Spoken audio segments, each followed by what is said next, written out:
Hello, today we will guide you through how to create Likert scale questions in KoboToolbox.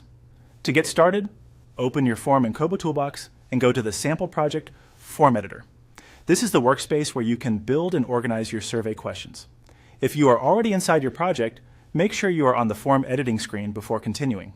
Once you are in the editor, look for the plus sign and click it. This opens the option to add new content to your form. In KoboToolbox, the plus icon is commonly used whenever you want to insert a new field, so it is the starting point for creating your Likert scale question. Next, click on Add Question. This tells KoboToolbox that you want to insert a new question into the form rather than another type of element. After selecting this option, a list of available question types will appear. From that list, click on Rating.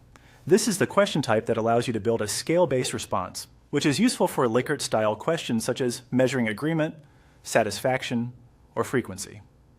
Choosing rating gives you a ready-made structure that you can then adjust to match the exact wording and scale you need. After selecting rating, click on the plus icon again. This lets you add or expand the sample response items so you can shape the scale to fit your survey. At this stage, KoboToolbox may show default labels or placeholder options. Now customize the sample names. Replace the default text with the labels you want respondents to see. For example, this is where you would edit the scale so it matches the tone and purpose of your question. Be clear and consistent when naming each option, since a well-labeled scale makes your data easier to interpret later. It is also a good idea to check that the scale moves logically from low to high, or from negative to positive, depending on what you are measuring. Once you are done customizing the scale, click on Preview in the top left of the screen.